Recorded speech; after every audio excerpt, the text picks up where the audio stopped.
Hello, I am Ashley Espino. In this video, we will examine the foundational starting point of English syntax, the phrase structure rules, which govern how a sentence is initially expanded.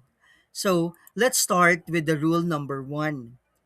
As shown in the formula, a sentence expands into a choice between two options enclosed in braces.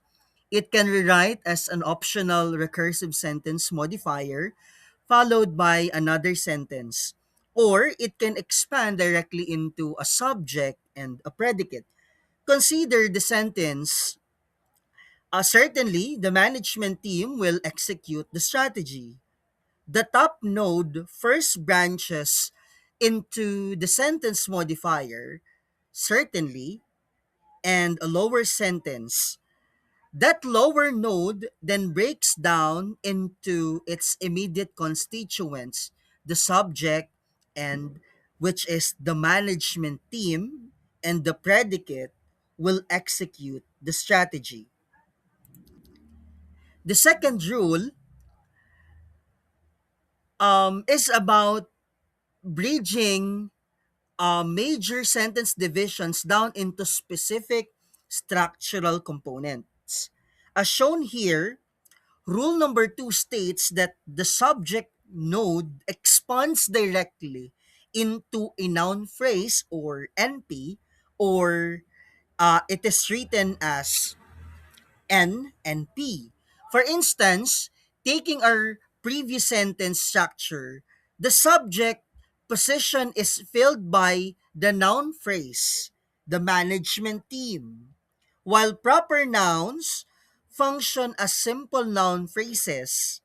Noun phrases can grow much more complex. This brings us into the third rule, which unpacks the rich internal architecture of the noun phrase. Let's go to the rule number three of the phrase structure. Now that we know subjects expands into noun phrases, let's explore this rule which outlines the complex architecture of the noun phrase. As shown in the formula, and expands into a choice, either a pronoun or a structured sequence consisting of an optional determiners, optional recursive adjective phrases, or the head noun, which is mandatory, and an optional plural marker, whether the noun is singular or plural, and an optional prepositional phrase. Consider the phrase, the big baskets in the kitchen. Here, the fills the determiner marker. The word big act as the adjective phrase marker. The word baskets serves as the head noun with the plural marker with S attached to the word basket, followed by the prepositional phrase marker, which is based on our sentence in the kitchen. This shows how all these optional and mandatory parts fit together to build a complete noun phrase. Next, we will look at the adjective phrase. That's the rule number four. Now, rule number four defines the structure of the adjective phrase or the AP. As shown here, an adjective phrase expands into a mandatory head adjective preceded by an optional recursive sequence of adverbs and followed by a prepositional, optional prepositional phrase. Consider the example written on this slide, very happy about the news. Here, the word very functions as the modifying adverb, and the word happy is the core head adjective. And about the news serves as the optional prepositional phrase complement of this particular example. Now, let's go to the rule number 5. Now, we are looking uh, on the composition of a prepositional phrase. As shown here, Rule 5 states that a prepositional phrase simply expands into a preposition followed by a noun phrase. Consider the phrase, the smart students in the classroom. Here, the breaks down into the preposition word in and the noun phrase, the classroom, because as you can see, this example explains rule number 5. In the preposition and followed by a noun phrase, which is the classroom, composed as mentioned by the previous rule, NP composed of a determiner and a noun. In this example, our noun phrase, the classroom, is composed of the determiner the and a head noun, which is the word classroom. Let's have another example explaining um, rules number 1 to 5. Our example here, certainly the exceptionally smart children of the school are in the library. Let's focus on the subject first because we have separate discussion about the rules um, pertaining to the predicate. So let's focus ourselves on the subject part of the sentence. The sentence tree illustrates how phrase structure rules combine to build a complex subject noun phrase containing adjectives, modifiers, and recursive prepositional elements. First, using rule number 1, the top sentence node expands into a sentence modifier and an inner sentence. The modifier, the word certainly, branches off, leaving the inner sentence, the exceptionally smart children of the school are in the library. Next, under rule number 2, the subject of that inner sentence expands into a noun phrase capturing the group exceptionally smart children of the school.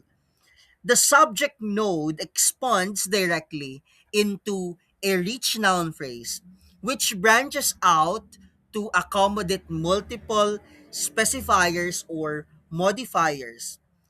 The sentence tree maps two determiner positions, one holding the word certainly here, and another holding another determiner, which is the word the. Now, the head noun branches into children with the plural inflection marker explicitly linked. Since children is a plural, its subject form is child. Embedded directly within the adjective phrase node expands via rule number 4.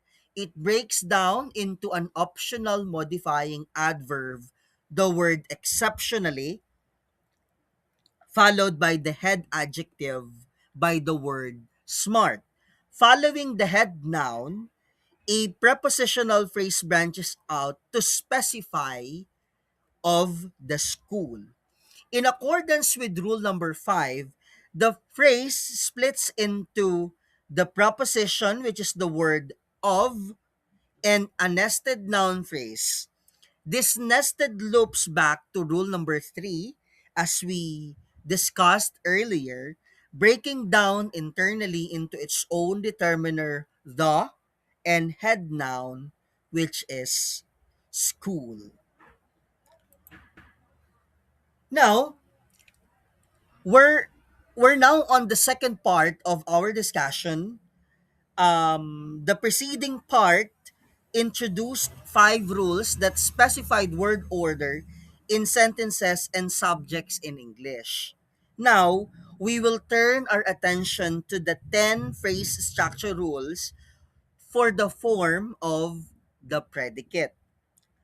The rules number 1 to 5 focused on the subject part, while the rules 6 to 15 is about the predicate.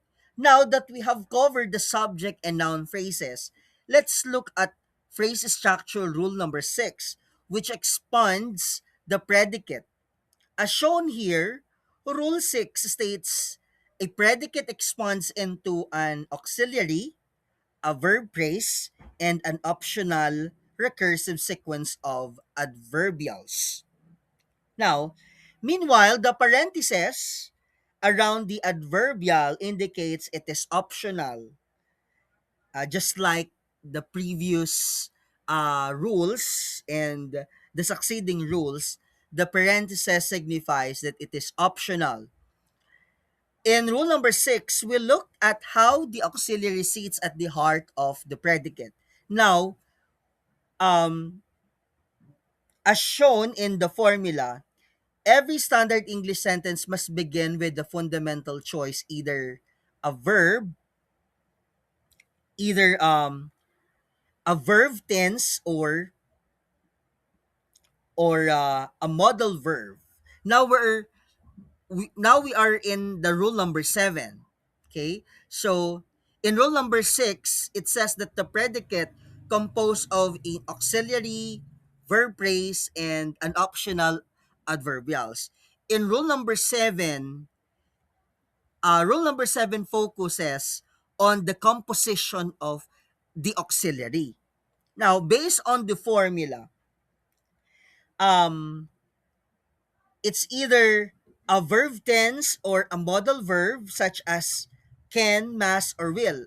Alternatively, the auxiliary can consist solely of a marker for imperative sentence. That's in that is based on the formula, the imper. That's the imperative sentences, which are tenseless in English.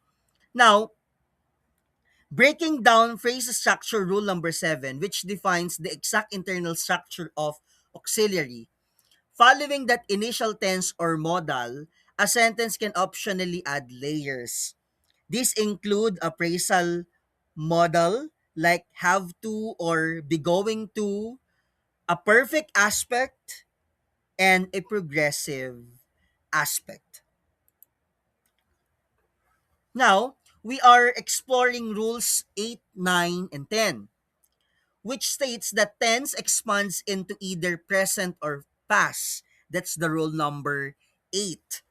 Now, although English speakers talk about the future using alternative means, the language structurally recognizes only two main tenses, which always inflect the very next verb. Now, to see rule number 8, I have here examples. Look at the past tense for regular verb. It is realized through adding ed, as in we walk plus ed to make it past tense. Based on the example, we walked to school. With irregular verbs, it uses vowel and consonant changes such as we ate lunch. Okay, the present is eat, the past tense is ate. Another example for irregular verb is the word buy as a present tense, and its past tense, which is bought. In this example, we bought some books, which expresses a past tense of the verb. Now, for a present tense, as shown in the example in rule number 8, we have he walks to school and we walk to school. Moving beyond tense, English features a structural markers of aspect, bringing us to rule number 9 for the perfect aspect. Um, a simple example is Ashley has taken Latin 2, where the perfect aspect gives information about the completion of a particular event. Now, in rule number 10, for the progressive aspect, a clear example of this, Ashley is taking Latin 2, where the progressive aspect indicates that the course is ongoing. Now, let's go to rule number 11. But before to have an example showing these rules through a sentence tree, let's discuss rule number 11. Rule 11 expands the verb phrase. As shown in the formula, Rule 11 splits our verb phrases into two major pathways: copular verb constructions and standard lexical verb structures. Let's look at the first pathway involving copular verbs. A copular verb can be followed by three types of complements. First, a noun phrase. Um, Second is adjective phrase. And third, a copular verb can take a prepositional phrase. Rule 11 also maps out more complex configuration into accounts for verbs followed by a noun phrase and an optional prepositional phrase, as well as the transitive structures requiring dual noun phrase objects. Now, let's have an example to clearly understand these rules. Let's start with rule number 6, which expands the predicate into an auxiliary verb, a verb phrase, and optional adverbials. In our sentence, the entire predicate portion is will join the contest. That's the predicate side, where will will acts as our auxiliary verb and join the contest forms the verb phrase, as you can see in this example. Moving to rule number 7, which defines the internal structure of the auxiliary. We see it can take either tense or a modal verb. In our sentence 3, in our example, this is represented by the modal holding the word will. Under Rule 8, tense expands into present or past. But here, the model handles our future-oriented auxiliary preceding the main verb, which is join. While R3 doesn't use the optional aspect markers, Rule 9 and 10 govern them when they appear. Rule 9 handles the perfect aspect if it has perfect aspect, or while rule number 10 handles the progressive aspect if it has progressive aspect of in the sentence. Remember, in both rules, the auxiliary verb and the inflection form discontinuous morpheme with the main verb sitting right between them. Now, let's examine the right side of the tree under the verb phrase.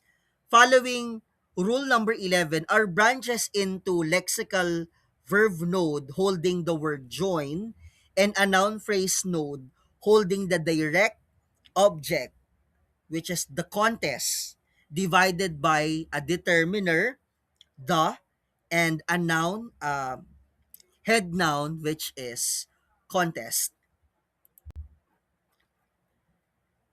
Now, let's discuss rule number 12. Rule number 12 expands a secondary noun phrase node into a base noun phrase followed by a choice of either uh, either another noun phrase, an adjective phrase, or a prepositional phrase. Let's examine the sentence, they painted the house blue. In this structure, the verb takes a node right beside it to describe the resulting state of the object. Okay? Looking at the top branch under, our structure splits into two major components. The auxiliary and on the left, uh, and the verb phrase on the right. Okay? Under, we find our tense marker holding past tense, which relates back via movement lines um, to our lexical verb, which is paint. Okay? Capturing the past tense inflection of the sentence. Now, let's examine the right branch under the verb phrase. This is where rule number 12 comes into play. Our verb phrase branches into the lexical verb paint and a secondary noun phrase node written as the house blue. Okay? Following rule number 12, this node branches further into two parts. A direct object noun phrase containing the house, determiner and uh, head noun, and an adjective phrase containing the word blue, which acts as our object predicate describing the house's final state, which is painted by color blue. Now we are exploring rule number 13, which governs sentence final adverbials. As shown in the formula, Rule 13 provides us with three syntactic possibilities: an adverb clause, an adverb phrase, and a prepositional phrase. Let's look at an example for each structural possibility. First, for adverb clause, our example here, the boys left before their father could find them, where the underlined clause acts as the adverbial.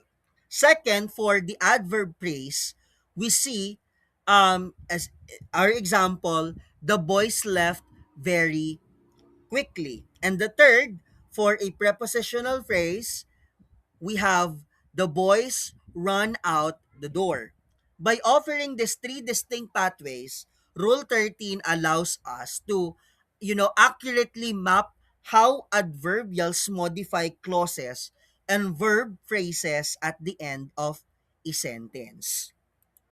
Now, let's go to rule number 14. As you can see, this rule reintroduces a sentence constituent which was already present in rule number 1. To expand this new, we would go right back to rule number 1. As based on this rule, adverbial clause composed of adverb, subordinate, and a sentence, which is sentence can refer as to the previous rules as mentioned, particularly in rule number 1.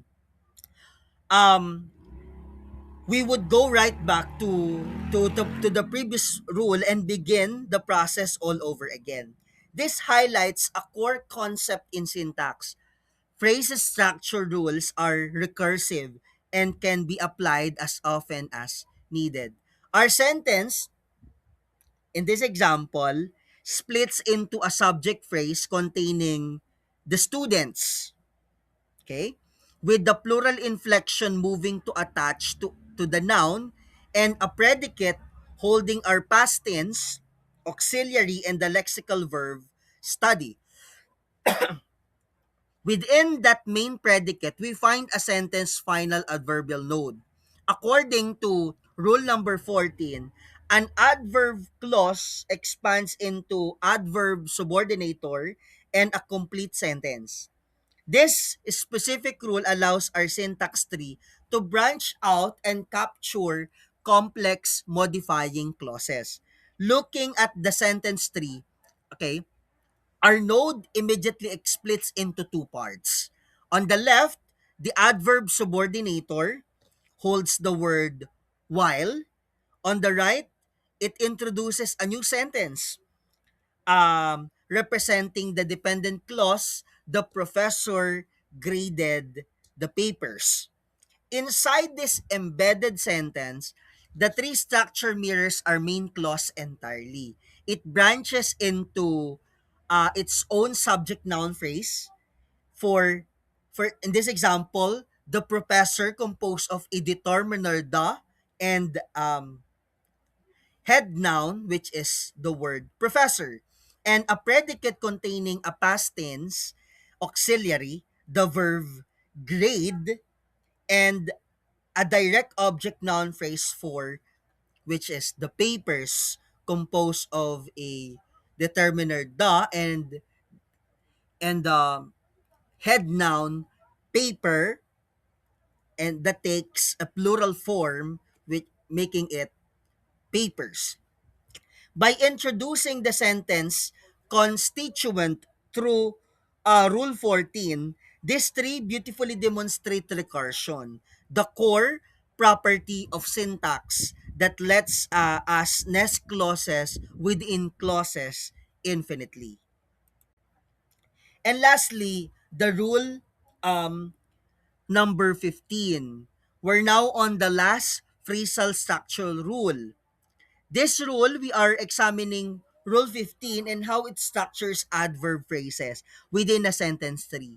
Using our example, the boy played very quickly.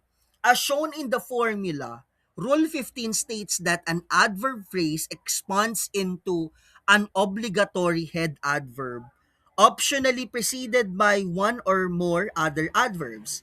Let's trace this rule using our example, the boy played very quickly. The root sentence splits into a subject and a predicate. And a predicate under the subject or noun phrase expands into a determiner holding the determiner the um and a noun which is the word boy.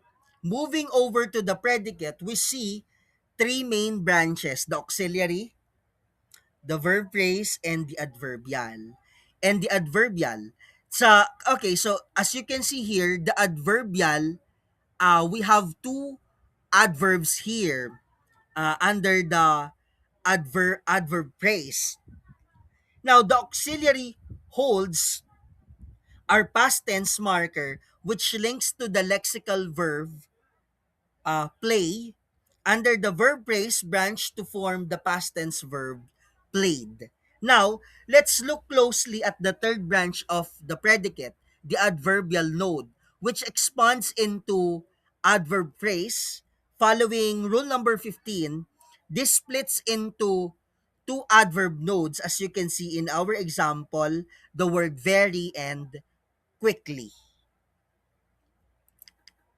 Okay, so phrase structure rules provide the foundational architectural framework needed to map, analyze, and generate English sentence structures. From basic subjects and predicates to complex auxiliaries, complement phrases, and recursive clauses, this rules captures the precise hierarchical relationships governing human language. Thank you so much.